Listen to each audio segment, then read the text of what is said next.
Hello everyone, देखिए अब next topic करते हैं हम क्लास 10 साइंस का चैप्टर 1 हम कर रहे हैं और इसका जो नेक्स्ट टॉपिक है वो है हमारा बैलेंस्ड केमिकल इक्वेशन। ठीक है, तो बैलेंस्ड केमिकल इक्वेशन से पहले हमने क्या टॉपिक किए थे कि केमिकल इक्वेशन को लिखते कैसे हैं, है ना। केमिकल रिएक्शन क्या है, केमिकल इक्वेशन क्या है, ये सब हमने पढ़ लिया था। ठीक है, और लिखने का भी तरीका हमने सीख लिया था कि कैसे लिखते हैं। अब बात आती है कि जो केमिकल इक्वेशन होती है वो बैलेंस्ड होनी चाहिए।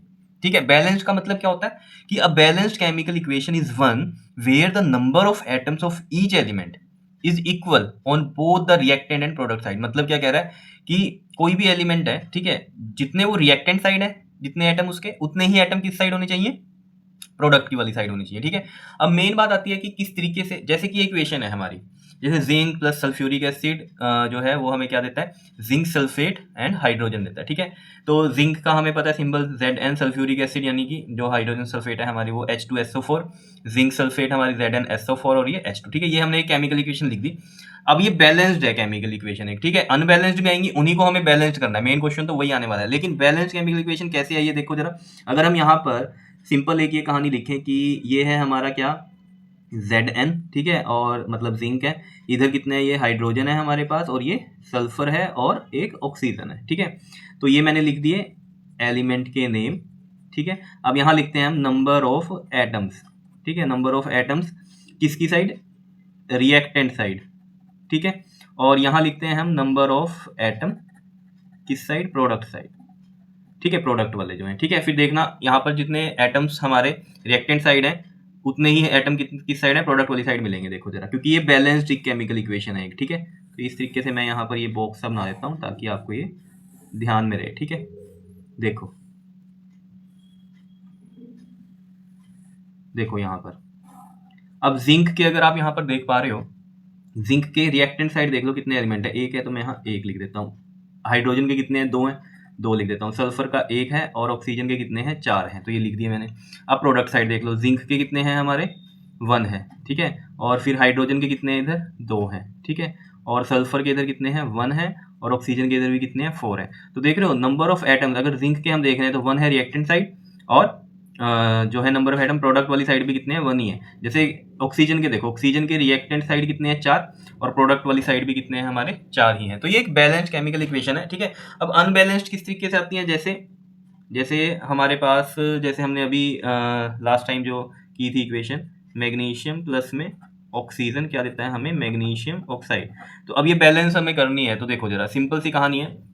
मैग्नीशियम का इधर कितना है, वन है, इधर कितना है, वन है। ठीक है, रिएक्टेंट और प्रोडक्ट साइड वन वन है। ठीक है, लेकिन अभी कहानी देखना, ऑक्सीजन के इधर कितने हैं, दो हैं, और इधर ऑक्सीजन का एक है। तो ये दो बनाने तो हम यहाँ पर आगे इसके लगाते हैं। ठीक है, तो जब हमने दो इसको आगे लगाया, यहाँ नहीं लगा सकते दो, ठीक है, पूरे पे लगेगा, यहाँ आगे लगेगा। ठीक है, तो टू हमने यहाँ लगाया, ऑक्सीजन के भी कितने हो गए, टू, लेकिन अब मैग्नीशियम के भी कितने हो गए, टू, तो यहाँ बैलेंस करना पड़ेगा, तो ये मैग्नीशियम के भी कितने हो गए, टू हो गए। तो मैं यहाँ पर आपको एग्जाम्पल के तौर पर यहाँ लिख देता हूँ कि हमारी इक्वेशन थी Mg प्लस में O2 क्या था हमारा, MgO था, तो उसको बैलेंस करके हमने ये लिखा। ठीक है, ये कैसी है, अनबैलेंस्ड, और ये कौन सी है, बैलेंस्ड केमिकल इक्वेशन है। ठीक है, तो यहाँ पर आप ऐसे भी लिख सकते हो, देखो मैग्नीशियम और ऑक्सीजन के हमें देखने हैं। ठीक है, जो रिएक्टेंट साइड अगर हम देखें, रिएक्टेंट और प्रोडक्ट साइड, ठीक है, इस तरीके से देखो जरा, ये है हमारे एलिमेंट।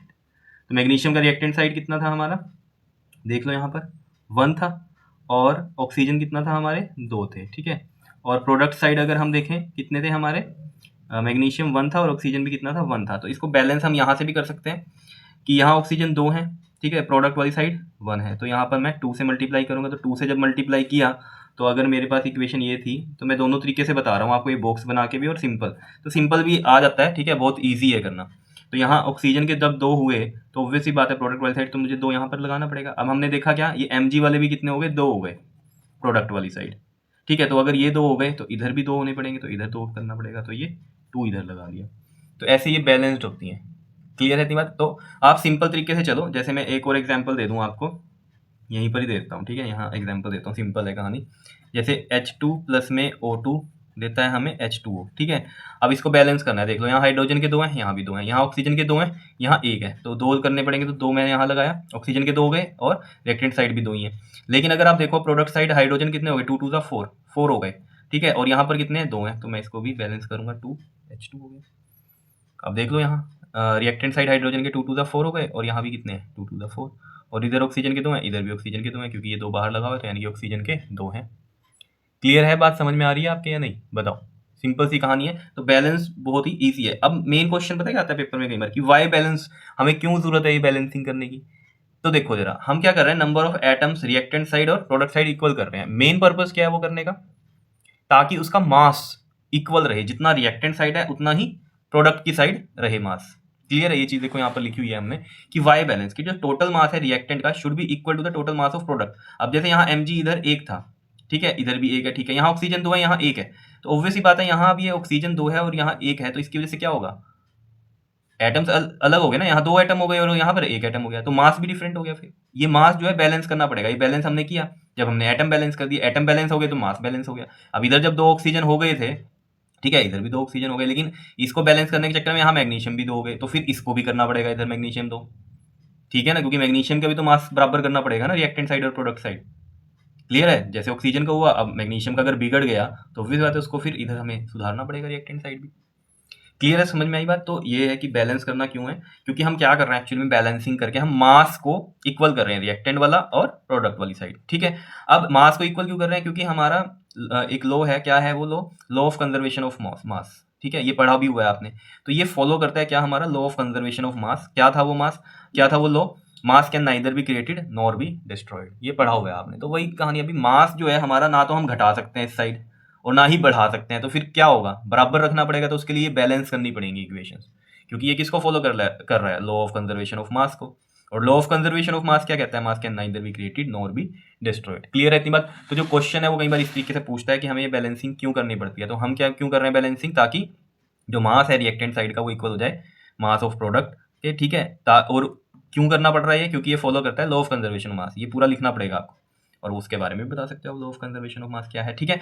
तो अब हम सीखते हैं, थोड़ा और प्रैक्टिस करते हैं कि जो हमारे पास बैलेंसिंग आएगी वो किस तरीके से आएगी। अगर आप एनसीईआरटी में देखोगे तो ये इक्वेशन दी हुई है, इसको बैलेंस किया हुआ है, ठीक है। तो सिंपल है, आप देखो जरा इसको, या तो ये डब्बे वाले मेथड से कर सकते हो, नहीं तो सिंपल मेथड लो जो मैंने आपको बताया हुआ है। देखो जैसे ये है Fe आयरन हो गया ये हमारे पास, ये स्टीम होती है एक्चुअल में जो रिएक्शन है ये, ठीक है, आयरन और क्या है हमारे पास स्टीम, और ये जो बनती है हमारे पास फेरस फेरिक ऑक्साइड है जिसे हम मैग्नेटाइट भी बोलते हैं, और ये हाइड्रोजन गैस है, ठीक है। क्लियर है इतनी बात, अभी इतनी बात समझो सिर्फ, ठीक है। तो ये H2O है और ये है हमारे पास मैग्नेटाइट यानी कि फेरस फेरिक दोनों है ये, ठीक है, O4 प्लस में H2। बस अभी आप ध्यान दो कि हम बैलेंस कैसे करते हैं। देखो Fe इधर कितने हैं 1 है, इधर कितने हैं 3 है, अगर इधर 3 Fe हैं तो इधर भी 3 करने पड़ेंगे, तो 3 Fe हो गए। क्लियर। अब देखो जरा इधर H कितने हैं 2 हैं और इधर भी 2 H हैं, ठीक है, बिल्कुल सही है। यहाँ ऑक्सीजन देखो जरा, अगर आप यहाँ ऑक्सीजन देखोगे तो 1 है और यहाँ कितने हैं 4 ऑक्सीजन है, तो अगर यहाँ 4 ऑक्सीजन हैं तो यहाँ भी 4 ऑक्सीजन होनी चाहिए, तो उसके लिए मैं क्या कर सकता हूँ, यहाँ 4 लगा सकता हूँ। लेकिन अब 4 ऑक्सीजन लगाने से यहाँ पर जो हाइड्रोजन है वो कितने हो गए, 4 टू 8 हो गए, है ना। तो यहाँ पर भी हमें क्या करना पड़ेगा, इसको 8 ही करना पड़ेगा, तो यहाँ पर क्या लगाना पड़ेगा, मुझे 4 लगाना पड़ेगा। तो ये इस तरीके से क्या हुई है, बैलेंस होगी। अगर आप यहाँ पर देखो देखना चाहोगे तो Fe के 3 हो गए, ठीक है, और हाइड्रोजन के कितने हैं, Fe के 3, इधर भी 3, हाइड्रोजन के देख लो 4 टू 8, यहाँ भी 8 है, ऑक्सीजन के इधर 4 है और इधर भी 4 ही, तो ये बैलेंस हो गई। क्लियर है। लेकिन अब इसको लिखने का जो तरीका होता है वो आपको पता है कैसे लिखते हैं, हमें इनकी फिजिकल स्टेट्स भी मेंशन करनी पड़ती हैं, ठीक है। तो यहाँ पर जो ये आयरन है ये क्या है, सॉलिड है, और ये H2O स्टीम है, तो ये गैस की फॉर्म में लिखेंगे इसको, और ये जो क्या है हमारा मैग्नेटाइट यानी कि फेरस फेरिक ऑक्साइड है हमारी, ठीक है। तो ये भी हमारी किसमें सॉलिड फॉर्म में है, और ये जो हाइड्रोजन है ये आपको पता है गैसियस फॉर्म में, ठीक है। तो इस तरीके से पूरा हम इसको लिखते हैं, ठीक है। मेन बात बस आपको समझने की बैलेंस कैसे किया है हमने, ठीक है। अब इस इक्वेशन को जैसे मैंने आपको ये डिब्बे की फॉर्म में बताया था, ठीक है, ब्लॉक बना के कैसे लिखेंगे, तो वो भी कर सकते हो आप। देखो यहाँ एलिमेंट लिखो, ठीक है, यहाँ लिखो नंबर ऑफ एटम, यहाँ पर भी लिखो नंबर ऑफ एटम। क्लियर है। तो यहाँ पर लिखो आप, ये हैं रिएक्टेंट वाले, ठीक है, और ये हैं हमारे प्रोडक्ट। ये तो आपको पता ही है ना, ये रिएक्टेंट साइड होती है और ये प्रोडक्ट साइड होती है, ठीक है। ठीक है, इसको भी बैलेंस ही करना है, तो मैं यहाँ सॉल्यूशन लिख देता हूँ इसका, ठीक है।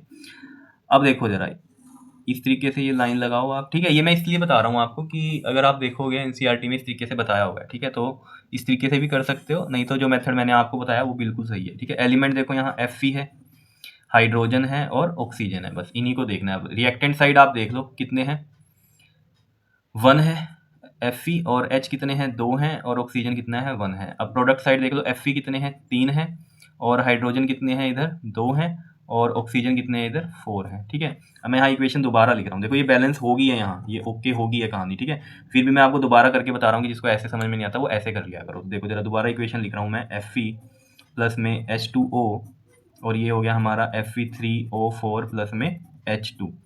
देखो जरा यहाँ 1 है, यहाँ 3 है, तो इसको बैलेंस करो, तो यहाँ 3 से मल्टीप्लाई करूंगा तो ये 3 हो गया। ठीक है, फिर देखो आप यहाँ पर हाइड्रोजन 2 हो गए।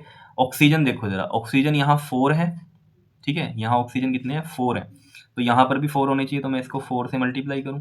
तो अगर यहाँ 4 से मल्टीप्लाई कर रहा हूँ तो मतलब 4 यहाँ आगे आएगा, और यहाँ पर 4 आने की वजह से क्या हुआ, हाइड्रोजन भी कितने हो गए, 4 से मल्टीप्लाई हो गया, तो यानी कि ये भी 4 से मल्टीप्लाई हुआ, ये हो गए 8। तो ऑब्वियसली बात है इस साइड भी हमें करना पड़ेगा अब, तो यानी कि इधर भी मैं क्या करूँ, 4 से मल्टीप्लाई करूँ यहाँ, और ये भी बन गया हमारा 8। ठीक है, 4 2 था 8। क्लियर है, अब देख लो ये बैलेंस है बिल्कुल सब कुछ। ठीक है, यहाँ कर रहे हो ना, ये साथ साथ यहाँ भी करना है। क्लियर है, तो इस तरीके से भी कर सकते हो, बिल्कुल ईजी है। अब मैं आपको सिंपल, जैसे मैंने यहाँ पर शुरू में की थी ना बैलेंसिंग, ऐसे करता चलूंगा। ठीक है, ऐसे करोगे तो बहुत अच्छा रहेगा आपके लिए, और प्रैक्टिस से ये सब आ जाता है, कोई इतना मुश्किल नहीं है ये, बल्कि थोड़ा कंफ्यूजिंग हो जाता है फिर भी करना, लेकिन कई बच्चों को ये अच्छा लगता है, तो मैंने ये भी बता दिया आपको। ठीक है, तो जैसे जैसे हम यहाँ आगे चल रहे हैं अब, ठीक है, तो कुछ एग्जाम्पल्स ले लेते हैं और ताकि ईजी हो जाए। तो देखो जरा, ए पार्ट में हमारा क्या है, इसको बैलेंस करना है, नाइट्रोजन और ये हाइड्रोजन है, और ये मिल गया हमें अमोनिया। ठीक है, अब देखो यहाँ नाइट्रोजन 2 है, यहाँ 1 है। ठीक है, तो इसको भी 2 बनाना पड़ेगा, तो 2 बना दूँ, यहाँ 2 लिख दूँ। ठीक है, और इसकी वजह से क्या हुआ, ये जो हाइड्रोजन है ये कितने हो गए, यहाँ 6 हो गए, 3 2 6। तो यहाँ पर भी क्या करो, 3 से मल्टीप्लाई कर दो फिर आप। क्लियर है इतनी बात या नहीं, बताओ। ठीक है, तो ये इस तरीके से बैलेंस हो गया। देख लो, नाइट्रोजन के 2, इधर भी 2, इधर हाइड्रोजन के 6, और इधर भी कितने हो गए, 3 2 6। क्लियर है इतनी बात या नहीं, ये मल्टीप्लाई ही होते हैं हमेशा। ठीक है, कहीं प्लस कर दो, 3 2 6 है। क्लियर है, बैलेंस हो गई या नहीं, बताओ। ठीक है, अब बी पार्ट कर लेते हैं इसका। देखो Al प्लस में O2, और ये बन गया हमारा एल्युमिनियम और ऑक्सीजन को रिएक्ट कराया, और एल्युमिनियम ऑक्साइड बना। यहाँ पर देखो एल्युमिनियम का इधर 1 है, इधर 2 है, तो इधर क्या करना पड़ेगा, 2 करना पड़ेगा, तो 2 लगा दो यहाँ पर। ठीक है, एल्युमिनियम के 2, इधर ऑक्सीजन के कितने हैं, 3 है, और इधर ऑक्सीजन के कितने हैं, 2 हैं। तो जब भी ऐसा हो कि इधर 2 है इधर 3 है, तो हम कैसे करें, तो इधर वाला 3 इधर लगा दो, 3 2 6 हो गया। ठीक है, और यहाँ पर लगा दो ये वाला 2। ठीक है, तो ये 2 यहाँ आ गया, तो इधर 2 3 6, ऑक्सीजन भी हो गया 6, और इधर भी ऑक्सीजन हो गया 6। लेकिन अब एल्युमिनियम इधर कितना हो गया, 2 2 4 4 हो गया। ठीक है, 4 एल्युमिनियम हो गया, तो इसको चेंज कर दो, यहाँ 4 बना दो इसका। क्या इतनी बात क्लियर है, समझ में आई। ठीक है ना, तो यहाँ पर आप बैलेंस ऑक्सीजन को कर रहे हो, लेकिन उसकी वजह से एल्युमिनियम भी खराब हो गया, तो फिर इधर भी आपको बैलेंस करना पड़ेगा। आ रही है बात समझ में या नहीं, बताओ। ठीक है, सिंपल है कहानी, तो इजी है बैलेंसिंग। ठीक है, अभी कुछ और क्वेश्चन करते हैं, हम नेक्स्ट पेज पे चलते हैं। देखो ये बैलेंसिंग से रिलेटेड क्वेश्चन है, क्या है, consider the following chemical equation. देखो पूरी प्रैक्टिस हो जाएगी यहाँ पर। ठीक है ना, कुछ भी ऐसा नहीं रहेगा जो रह जाए आपका। ठीक है, तो ये समझ लो बहुत ही ईजी है। Consider the following chemical equation, ये जैसे हमारे पास यहाँ पर ये ए दे दिया, यहाँ पर बी दे दिया, ये सी दे दिया, ये डी दे दिया। ठीक है, इनके कोफिशिएंट्स लगा दिया, तो इनकी वैल्यूज निकालनी है। तो सिंपल ये बैलेंस ही करना है, जो आएगा वो वैल्यूज बन जाएंगी इनकी। तो मैं सिंपल देखो यहाँ पर लिखता हूँ, Al2O3 प्लस में HCl, ABC नहीं लिख रहा हूँ ये डी। ठीक है, ये जो नंबर आएंगे वो ABCD ही होंगे, और इनमें से आपको करेक्ट करना है ऑप्शन। ठीक है, HCl इज इक्वल टू, मतलब एरो का निशान लगाकर क्या है हमारा, AlCl3 प्लस में H2O है। अब बैलेंस करो, जो भी वैल्यूज आएंगी इनके आगे वो क्या बन जाएंगी, हमारी ABCD बन जाएंगी। ठीक है, तो देखो जरा, एल्युमिनियम इधर 2 है, इधर कितना है, 1 है, तो 2 बनाने पड़ेंगे, तो 2 लगा दो। ठीक है, अब देखो जरा, यहाँ पर अगर आप देखोगे ये क्या है हमारा, क्लोरीन है ना। इधर क्योंकि देखो ये क्लोरीन जो है हमारा 3 2 6 हो गए, है ना। क्लोरीन कितने हो गए, 6 हो गए। तो अगर क्लोरीन इधर 6 हो गया, तो इधर भी क्लोरीन 6 बनाने पड़ेंगे, तो ये 6 मैंने लगा दिया। अब देखो एल्युमिनियम और क्लोरीन यहाँ बैलेंस हुए। अब बात कर लेते हैं यहाँ पर थोड़ी सी ऑक्सीजन की। ठीक है ना, ऑक्सीजन और ये हाइड्रोजन। अब हाइड्रोजन इधर देखो कितने हैं, 6 हो गए, और इधर 2 हैं, तो इधर मैं 3 लगाऊं, तो 3 2 6 हाइड्रोजन हो गए। तो ये होने से क्या हुआ, यहाँ ऑक्सीजन भी कितने हो गए, 3 हो गए, और इधर है ही 3। समझ रहे हो ना क्या किया है। यहाँ पर हमने पहले क्या किया, इधर एल्युमिनियम 2 थे। ठीक है, तो इधर 2 लिखा, 2 लिखने की वजह से क्या हुआ, क्लोरीन कितने हो गए, 6 हो गए, तो इधर क्लोरीन था तो 6 कर दिया इसको। अब इसकी वजह से हाइड्रोजन भी 6 हो गए, 6 हुए, तो इधर भी 6 करना पड़ेगा, तो यहाँ 3 लगा दिया, 3 2 6। और ऑक्सीजन कितने हैं, 3 है, और यहाँ पर देख लो ऑक्सीजन 3 ही है, तो बैलेंस होगी पूरी। तो यहाँ पर अगर आप देखोगे जो वैल्यूज बन रही हैं हमारी यहाँ पर, यानी कि 1 है। ठीक है, तो ए आया 1, बी आया 6, और सी आया 2, और डी आया कितना, 3। तो 1 6 2 3, 1 6 2 3, यानी कि ऑप्शन ए जो है हमारा वो है करेक्ट। क्या इतनी बात क्लियर है या नहीं है बताओ, समझ में आया? सिंपल है बहुत ही। उसके बाद आप देख लो ये in the following chemical equation, यहाँ पर भी जो वैल्यूज निकालनी है एक्स वाई जेड की निकालनी है, ठीक है। तो ये एक्स ऐसा है, ठीक है। तो सिंपल है ये भी। यहाँ लिखो जरा MnO2 प्लस में HCl और ये आया हमारे पास MnCl2 प्लस में H2O और ये Cl2। अब देखो यहाँ एक्स वाई जेड की वैल्यू निकालनी, मैंने यहाँ इसलिए नहीं लिखा ताकि वो ऑटोमेटिकली यहाँ पर वैल्यूज आएंगी, वो हमारे एक्स वाई जेड हो जाएंगे रिस्पेक्टिवली, ठीक है ना। और यहाँ से ऑप्शन आपको देखना है फिर, ठीक है। देखो मेन कहानी बैलेंस ही करना है। तो यहाँ पर देखो ये Mn है, ठीक है, Mn, और यहाँ पर भी कितना है हमारा Mn1 ही है, ठीक है। तो ये तो कोई दिक्कत नहीं है। यहाँ ऑक्सीजन 2 है और यहाँ पर ऑक्सीजन कितना है, 1 है, ठीक है ना, ये है। और यहाँ पर देखो ये हाइड्रोजन 1 है, यहाँ 2 है, ये क्लोरीन यहाँ पर 2 है और यहाँ 1 है, ठीक है। तो देखो जरा ऑक्सीजन की बात करें अगर हम पहले यहाँ पर, ठीक है, यहाँ ऑक्सीजन 1 है और यहाँ कितने हैं, 2 हैं, ठीक है। तो ऑक्सीजन को 2 बना देते हैं, यहाँ 2 लिख दिया हमने, ठीक है। उसकी वजह से हाइड्रोजन कितने हो गए, 4 हो गए। अब यहाँ 2 2 का कितना हो गया, 4 हो गया। तो यहाँ मैं 4 लगाऊं, ठीक है, 4 हाइड्रोजन हुए, लेकिन उसकी वजह से क्लोरीन भी 4 हुए और क्लोरीन यहाँ कितने हैं, 2 और 2 ये 4 ऑलरेडी हैं। तो यहाँ पर अगर हम देखें ये x था हमारा, ये कितना आया 4, और y ये था हमारा, y आया हमारा 2, और ये z था यहाँ, ये 1 है, तो z है 1। तो 4 2 1 यानी कि सी ऑप्शन जो है हमारा करेक्ट है। क्या इतनी बात समझ में आई कैसे किया है बैलेंस? बिल्कुल ईजी है, कुछ भी मुश्किल नहीं है, ठीक है, कर लोगे इसको। अब देखो जरा ये करते हैं हम, ठीक है। अब इसमें ना अगर आप देखोगे ना, जो अभी लास्ट टाइम 2025 में ये 2 क्वेश्चन आए हुए थे आपके बैलेंसिंग के लिए, ठीक है, ये करेंगे। पहले ऊपर वाले कर लेते हैं, ठीक है, सिंपल ही है, कुछ भी मुश्किल नहीं है। ये आ गया समझ में आपको, ठीक है। तो ये वाला करते हैं अब। इसमें देखो जरा बैलेंस करना है तो आप खुद से कर सकते हो, ठीक है ना। तो बहुत ही सिंपल है। ए पार्ट में चलते हैं, देखो Al2O3 खुद से भी करना शुरू कर दो, जरूरी नहीं है मुझे ही देखना है यहाँ पर, ठीक है। पॉज करो और ये करना शुरू करो, फिर मिला लेना बाद में आंसर, ठीक है। Cl3 प्लस में ये H2O है, क्लियर, कोई दिक्कत इसमें, ठीक है। अब देखो जरा यहाँ पर एल्युमिनियम इस साइड कितने हैं, 2 हैं, और इस साइड कितने हैं एल्युमिनियम हमारे पास, बताओ, 1 है। तो उधर भी 2 करना पड़ेगा मुझे। तो 2 किस तरीके से करूंगा, यहाँ 2 लगा दूंगा, एल्युमिनियम इधर 2 हो गए, ठीक है। और यहाँ पर क्लोरीन देख लो अब कितने हो गए, 3 2 6 हो गए, 6 क्लोरीन हुए हैं। तो यहाँ भी 6 होने चाहिए, तो मैंने यहाँ 6 लगा दिया, ठीक है। अब यहाँ जब 6 लगाया तो हाइड्रोजन 6 हो गए, हाइड्रोजन 6 है और इधर कितने हैं, 2 हैं। तो मुझे क्या करना पड़ेगा, 3 से मल्टीप्लाई करना पड़ेगा, 3 2 6, तो हाइड्रोजन 6 हो गए। अब इधर कितने हो गए, ऑक्सीजन 3 हो गए और इधर भी ऑक्सीजन 3 ही है। इतनी बात क्लियर है या नहीं है बताओ? ये हो गया balance. Aluminium 2 aluminium, oxygen 3, oxygen इधर भी 3 हो गए, हाइड्रोजन 6 है, इधर भी 6 हो गए, और क्लोरीन 6 है और यहाँ पर भी क्लोरीन कितने हो गए, 6 हो गए। क्या इतनी बात समझ में आ रही है? बिल्कुल ईजी है, कुछ भी मुश्किल नहीं है, प्रैक्टिस करते रहोगे तो आ जाएगा समझ में, ठीक है। बी पार्ट पे चलते हैं, देखो Cu2O प्लस में Cu2S और ये Cu प्लस में SO2, इसको कर दो बैलेंस। यहाँ देख लो कॉपर 2 हैं और इधर भी 2 हैं, 4 हो गए। तो यानी कि कॉपर को बैलेंस करो, यहाँ 4 हो गया ये, ठीक है। इधर देख लो S कितना है, 1 है, इधर भी 1 है। इधर ऑक्सीजन कितना है, 1 है, और इधर है 2। तो इधर ऑक्सीजन 2 करने पड़ेंगे, तो यहाँ 2 ऑक्सीजन किया। लेकिन जब मैंने 2 ऑक्सीजन किया उसकी वजह से कॉपर चेंज हो गया, 2 2 4, और ये 2 कितने हो गए, 6 हो गए। तो 6 कॉपर हो गए इधर, तो ये चेंज करना पड़ेगा मुझे, क्या करना पड़ेगा, इसको 6 करना पड़ेगा। अब देख लो कॉपर कितने हो गए, 2 2 4 और 2 ये ऐड करो 6, और ये 6 है इधर, ठीक है। ऑक्सीजन इधर 2, इधर भी 2। सल्फर वाले हमारे पास इधर कितने हैं, 1 है, और इधर भी कितना है, 1 ही है। क्या इतनी बात क्लियर है या नहीं है बताओ, समझ में आ रही होगी चीज़। सी पार्ट की बात कर लेते हैं, ये वाली क्या है, ये देखो BaCl2 प्लस में Al2SO4 3, और ये क्या है, बेरियम SO4 सल्फेट प्लस में AlCl3, ये है, ठीक है। इसको भी करो, यहाँ पर बेरियम वाला 1 है, इधर भी 1 है, ठीक है। इधर देख लो आपके पास क्लोरीन 2 हैं और इधर कितने हैं, 3 हैं, ठीक है। तो मैंने आपको बताया था जब भी इस तरीके का सिस्टम हो तो 3 इधर है तो 3 इधर लगा दो, और ये 2 हैं इधर तो 2 इधर लगाओ। अब इसकी वजह से देखना क्या हुआ, क्लोरीन तो हो गए 6, इधर भी 6 ही हो गए, लेकिन बेरियम वाले 3 हैं और इधर 1 है, तो इधर भी 3 लगाओ, बेरियम वाला 3 हुआ, ठीक है। अब यहाँ पर देखो जरा एल्युमिनियम कितने हैं, 2 हैं, इधर भी एल्युमिनियम 2 हो गए थे। अब देखो जरा इधर SO4 ये पूरा कितने हैं, 3 है, इधर भी SO4 3 है, या ऐसे देख लो S इधर कितने हैं, 3, इधर भी S 3 है। O4 4 3 12, ऑक्सीजन है 12, और यहाँ भी 4 3 12, ऑक्सीजन है 12। तो ये बैलेंस हो गई हमारी कहानी, ठीक है। क्लियर है इतनी बात किस तरीके से हम बैलेंस कर रहे हैं, तो ये चीज़ आपको समझ में आनी चाहिए। डी पार्ट पे चल लेते हैं, क्या है हमारे पास PbNO3 ये 2 और ये है PbO प्लस में NO2 प्लस में O2। क्या इतनी बात क्लियर है या नहीं है बताओ। अब यहाँ पर इसको बैलेंस करो तो जरा देखो, यहाँ Pb कितना 1 है, इधर भी 1 है, इधर नाइट्रोजन कितने हैं 2 हैं, ठीक है, ये N कितने हैं 2 हैं, इधर कितना है 1 है, तो इसको 2 बनाएं, ये 2 बन गया, ठीक है। यहाँ ऑक्सीजन कितने हैं 6 हैं, और यहाँ कितने हैं, और ये 6 हैं, इधर मतलब ऑक्सीजन इधर कितने हैं 5, 3 2 6 है, और इधर 2 2 4, 5 6 और 1 ये 7 है, इधर 7 है, ठीक है।